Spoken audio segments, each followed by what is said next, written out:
Welcome to the CVRD 2026 Budget Overview. Cowichan Valley Regional District has 4 municipalities, 9 electoral areas. For 2026, we have 178 services. The CVRD provides a variety of services to different partners, and therefore the impact of our budgeting process on each electoral area or municipality is different. For example, the cost of the average home in electoral area A, which participates in 41 functions, is $1,870.93. And area A also has 5 specified areas services encompassing a variety of services such as street lighting, drainage, and fire protection. To complicate matters, some services are provided directly by the CVRD, others in partnerships with other organizations, and some take the form of grants to organizations that provide services to the area. The CVRD does not provide education, sidewalks, curbs and gutters, roads, policing, healthcare, and highways. These are all provincial services or municipal. For our services, taxation is allocated based on assessed value. Each member municipality and electoral area's share is calculated based on assessed values that are provided by BC Assessment, and within this distribution between property classes is determined using a fixed ratio that is mandated under provincial legislation. Requisition represented almost 43% of the total revenue for 2025. The funding for each service is determined in the establishment bylaw, and with so many services, there are a wide variety of funding mixes used. We can, however, broadly categorize the main types of service funding as regional, electoral area, sub-regional, and specified area. Regional services are funded based on assessment for all 13 jurisdictions within the regional district, and are typically services that benefit the entire region, such as solid waste management or general government. Electoral area services are specified to the rural areas only and are therefore shared by all participating electoral areas on an assessment basis with no municipal funding participation. For example of this is community planning, where the CVRD performs this function for the electoral areas but not the municipalities.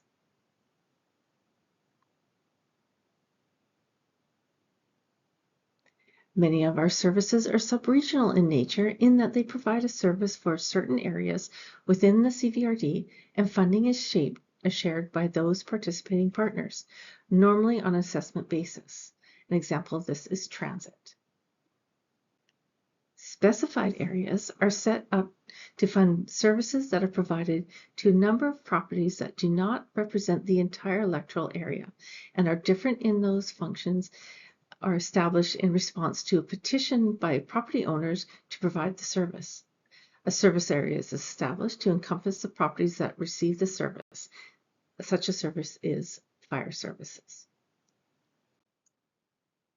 While taxation is a major component of the CVRD's revenue base, the CVRD has a few other revenue streams.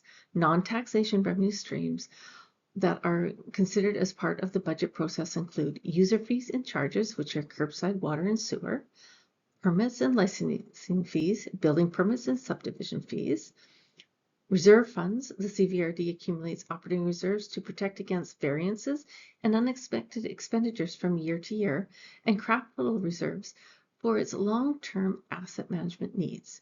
Grants, where possible, projects are funded through the grant process. And we also have proceeds of borrowing. Borrowing can be used for capital purposes. The CVRD in recent years has taken advantage of the low interest rates to borrow short-term in order to fund capital purchases, but also borrow long-term for larger, longer-term capital projects. As mentioned, services funded with other revenue sources include the Community Health Network, municipal MFA debt, curbside garbage and recycling services, sewer, water, and some street lighting services. The current budget approach is incremental. meaning that current activities and staffing levels are considered as core and used as a baseline for the upcoming budget. This approach uses core expenditures as the basis for the preparation of the draft budget, with requests to changes to existing service levels being treated as supplemental requests to the commissions and committees for their consideration. Core expenditures are defined as those that are required to maintain the current level of staffing, service, and capital, including reallocation of resources within operational budgets that do not require an increase in requisition. Supplemental requests for the purposes of budgeting are defined as items that are additions to the current staffing and/or service levels, and any capital that requires an increase to requisition or user fees. This includes purchases or constructions of new capital, the addition of part and full-time staffing positions, and changes to programs or services requiring increases to user fees or requisition.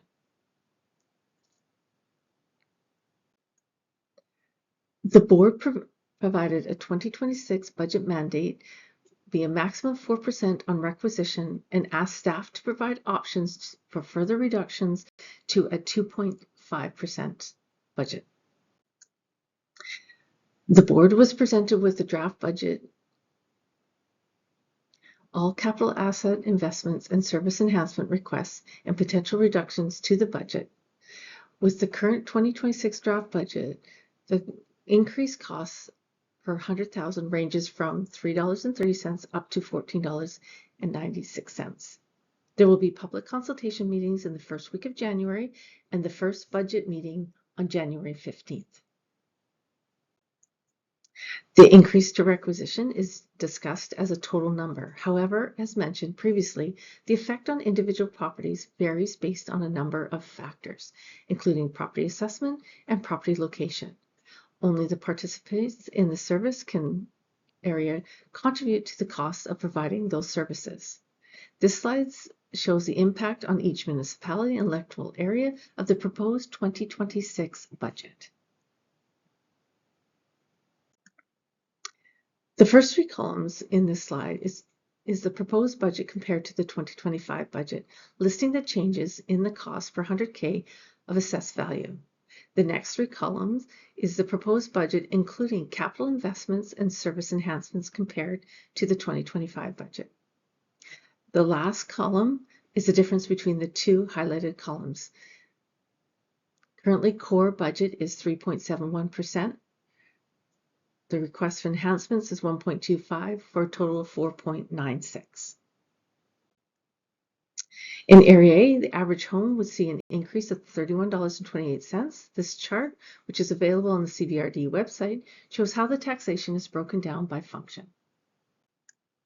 In Area B, the average home would see an increase of $67.06. In Area C, the average home would see an increase of $49.20. In Area D, the average home would see an increase of $116.54.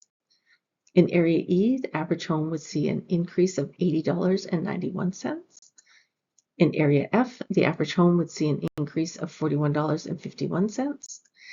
In Area G, the average home would see an increase of $66.36. In Area H, the average home would see an increase of $74.43. In Area I, the average home would see an increase of $88.24. In the city of Duncan, the average home would see an increase of $48.10. In North Cowichan and North End, the average home would see an increase of $41.69. In North Cowichan South, the average home would see an increase of $69.10. In Town of Ladysmith, the average home would see an increase of $25.25. In Lake Cowichan, the average home would see an increase of $20.57. How will a change in your assessment affect your property taxes? If your assessment is lower than the average, your property tax increase will be lower. If your assessment is higher than the average, your property tax increase will be higher. The most important factor is not how much the assessed value has changes, but how it has changed compared to the average in your property class. More information can be found on the CVRD budget website. A number of detailed schedules are available on the CVRD website, providing total budget information as well as detailed financial information on each of the services. The majority of the schedules look at changes in property taxes. Parcel tax information is provided in separate schedules. Schedule A represents the change in tax requisition. It only shows services that have changed and details the amount of the change for that service.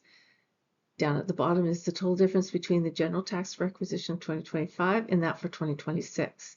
This does not include the change for local area services, which affect only specified defined areas. Schedule B shows the change in tax requisition by jurisdiction. The change due to other jurisdiction columns reflects the increase in the library requisition. Also at the bottom is the increase in local services area tax, such as the fire service areas.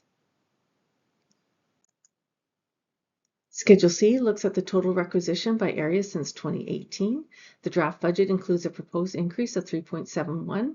This does not include any capital assets or enhancement requests.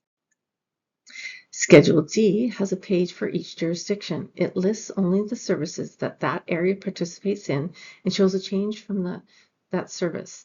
Down at the bottom, it includes the local service area taxes applicable for the jurisdiction and the changes in those as well. Schedule E shows the impact of each service on the average home. Again, there is a page for each jurisdiction, and the value of the average home is listed at the top along with the cost to that home. Schedule F details the assessed value of the property by jurisdiction for the last few years. As mentioned previously, the 2022 assessed value is not released until December 31st, so the values reflected in the schedule are the 2025 revised roll. The converted value of the property is also shown. Schedule G shows the requisition for each area is broken down among the different property classes in that area. Schedule H shows a summary of the residential cost per 100,000 of assessed value and shows how much of the total assessment is in each of the electoral area and the municipalities. Schedule I shows a parcel tax by utility service. There's a listing for water and systems and the sewer systems. Schedule J shows user fees of water and sewer systems.